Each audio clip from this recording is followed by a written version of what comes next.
Oh shit! Sorry, forgot to pick up my microphone in time. Anyway, hello people of the internet. I'm the man of the plan, and welcome back to the Kilmac League. We're starting off. I forgot to do the intro, but a fantastic save from Shannon Kenny between Portlaw United and AS Flavins in the first game. Um, but yeah, obviously that would result in a corner, and they were determined to score AS Flavins. Oh yeah, they had a really good win last week against Central United, and Teresa Keane, who scored that absolute thunderbolt, was on the score sheet again. And then she capitalised on a mistake by the Portlaw defence and played in Keane Mulhern, who had no trouble at all finding the back of the net. Keane Mulhern was actually signed to the Slaven squad as a centre back, but he has done an incredible job improvising up front. So much so that other actual strikers on the team can't even get a look in. But yeah, it's fantastic work. Shows that a bit of the tensions are easing, that there's not really all that matter of selfishness and competition up front that there is purported to be. But the other side of the ball, Sean Power scoring a goal for Portlaw. Maybe a consolation goal. Pretty much was, as Portlaw didn't have enough time to get back in this game. Or so they... no, they didn't. Okay. Yeah, I was getting worried there for a second. I thought I was after forgetting. Because long-time viewers of the Kilmac League will know that I am prone to do that. But yeah, anyway, 2-1 to AS Lavins. As we said, well-earned result. Now we move on to Rathcormac Dynamos and Kildisco. Now, Rathcormac had a very big win last week. As we know, they were in the live game, and they're going up against Kildisco, who haven't had the greatest of fortunes, but did win last week away to the Dunhill Electrical Company. So yeah, anyway, kind of high stakes here for Rathcormac. They can really turn their season around if they get up and running. They were looking to get on the score sheet early, as Fire Station did last week against them, and it didn't work out for them. So don't know why I showed that, but one team that did attempt to get on. So I should just shut up and let these highlights play. Should I? I don't know. Should I talk about like the fucking weather or something? It's like clearly I don't know what's going on in any of these. But anyway, yeah. They did get a corner from that anyway, and to score from that would give them a very unexpected lead. Didn't work out for them though, and eventually one team was going to make a mistake in defence, but it was yeah, I don't know what happened there, but Pongo Malongo, through unbelievable determination, like this is possibly the biggest effort goal of the Kilmac League season, and I will put that down for goal of the season just for that finish alone. Like the sheer effort in that play, like holy fuck, I love that so much. Like you can't, like there's some goals like you can't really plan for, and like that's one of them. But anyway, Kildisco looking to get back in the game because they think this is a winnable game, given Rathcormac's form before this game. It's kind of spotty, but yeah, that 81st minute goal proved to be the difference between the two teams. 1-0 win for Rathcormac is a very important win. Now another bottom dweller as well was St. Declan's Athletic. Despite an initially promising start, they have hit a slump of form, and Byron Kilmeaden were looking to mount their league charge, and Tom Bango Shango Crong Chapman, the man in form for the Byron Kilmeaden, was looking to score. But yeah, it's some very good link-up play on the wing that gets the ball into Tom Bango, and he was bound to score eventually. Like, look at the size. How do you mark that? Yeah, he scored a goal, and he's on target again. Like, he is on fire. Definitely on course for team of the season, I would say. But yeah, St. Declan's did surprise everyone by getting a goal back through the printer, who's certainly a lot smaller than Tom Bango, but no means less important of a player to his team. So yeah, with the scores at 1-1, you would figure St. Declan's might try and push on, but it was Byron Kilmeaden who managed to turn the tide in their favour again. Kim Jong-un making it 2-1. Now, yeah, trying really hard to score a goal, and that is Miss Murray, of course, the vice principal of this team, and yeah, that just pretty much sums it up for St. Declan's. It's been a fairly shit season. Now we're covering more teams with a shit season. Dunhill Electrical Company and Medical Sunflower Shop. Like, yeah, it's quite bad. This really doesn't get any better.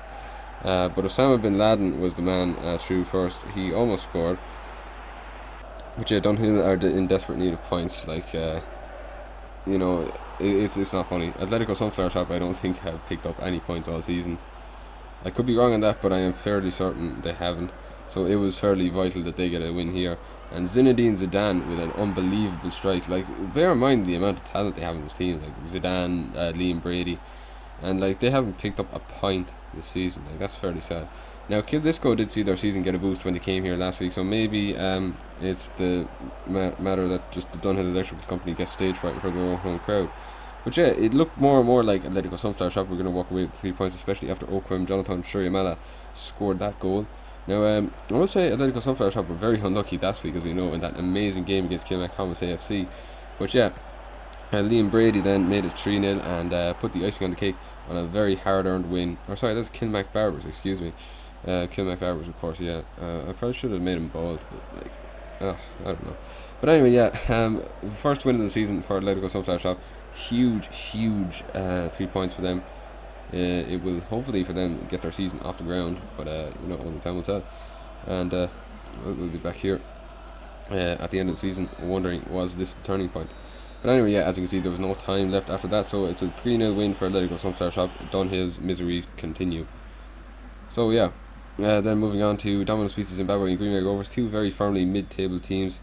I say it was to be expected following the split between the two Greenway teams. You know, you got two very strong teams, you broke them up, like, so you kind of created two average teams. But Domino's looking to move up, like, you know, they have been mid-table comfortably since their inception into the Kilmac League.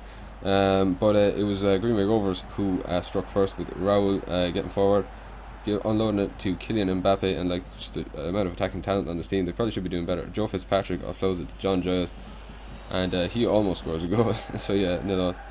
Oh, excuse me. That was the end of the game. Yeah, I forgot to cut the end off. But anyway, yeah, 0-0. Quite disappointing.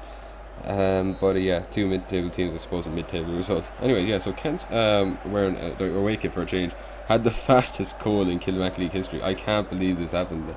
Gary Lineker scoring inside the first minute, inside the second minute, I believe. Now, funny enough, you know, because Fire Station did have a similar thing happen to them last week, of course. But yeah, Gary Lineker's goal is faster by just a few seconds.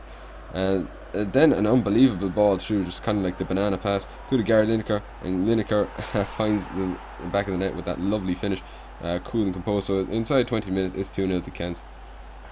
They're and doing fairly well for themselves, but the home side weren't out of the races yet, and they did actually manage to get a goal back through Mr. Injuries himself. Yeah, as we know, he is the excuse me. He is definitely the best thing about the team, aside from Diego Maradona, of course. Like, he's fairly good about it too. But then Lar Kemp broke forward, and you know, we just kind of have to pay our respects. Everyone in the stadium stands up now and applauds, as they know Lar is playing his final few games for the club. But you know, it is important that he make an impact while he's still here. But anyway, a player that will be here after that is Adolf Hitler, and he's looking to make his case to be the team captain. Gary Lineker fires the ball into the net, and it's 3 goals for him. 4-1 on of course the whole team scores. Now Fire Station did have a chance to make it 5-2 there, and yeah, with the amount of bodies in the box, it was just inevitable that the ball was going to enter up in the back of the net, which it did through Emer Martin. Is that the first goal of the season? I don't know, I think it is, but yeah, anyway.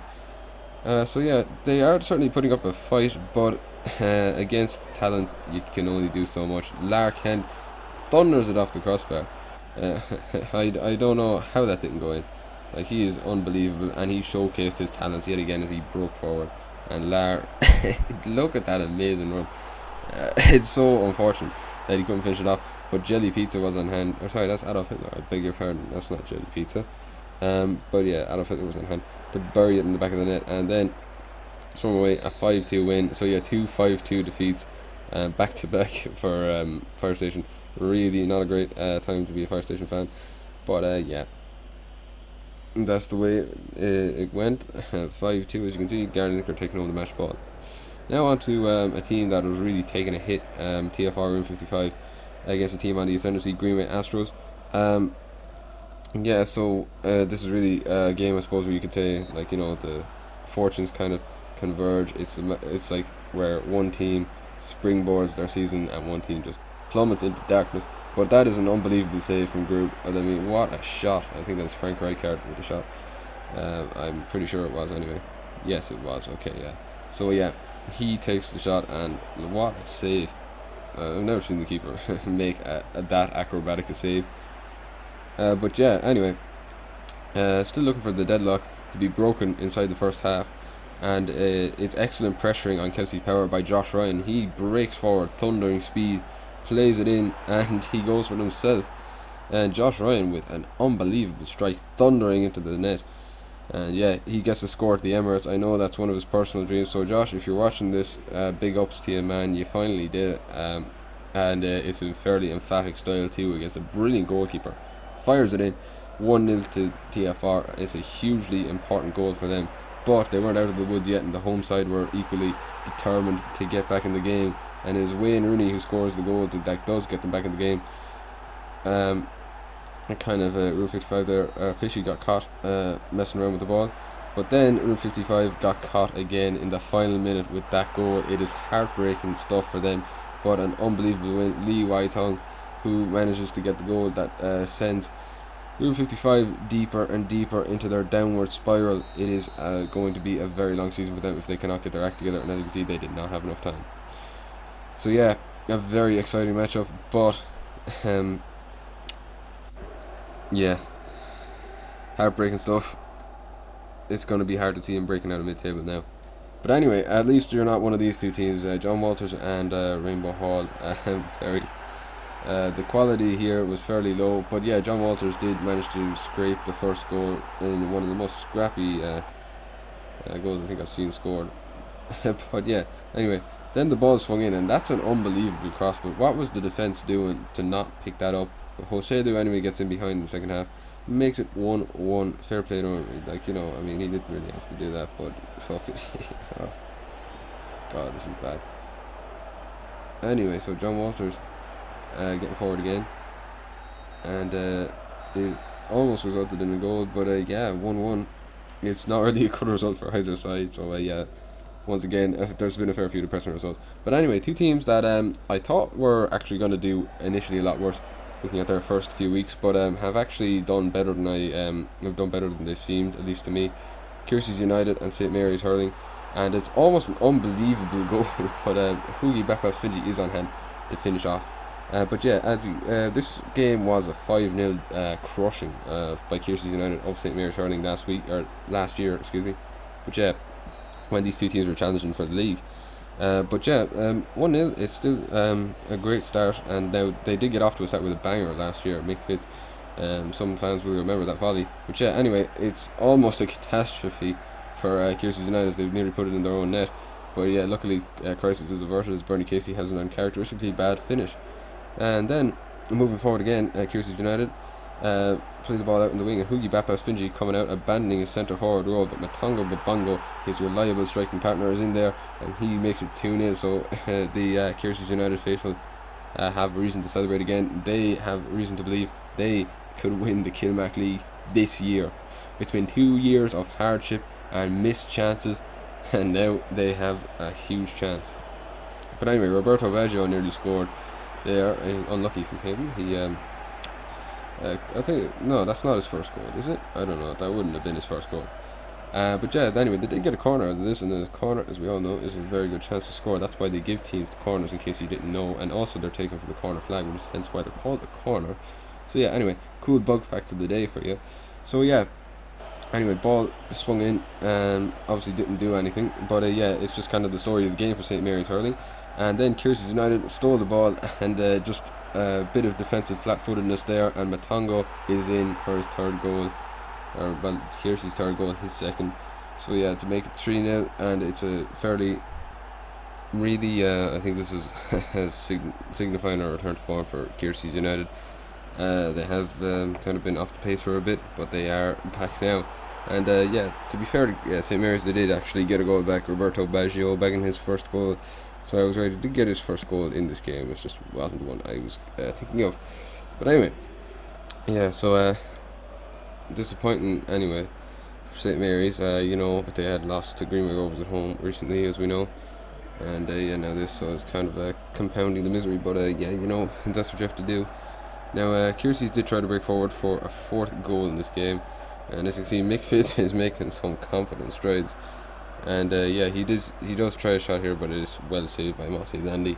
So as you can see, there's going to be no other goals in this game, and I think that wraps it up for the week. I could be wrong. I'll have a look. Anyway, no, it does. Okay, so I'll see you tomorrow.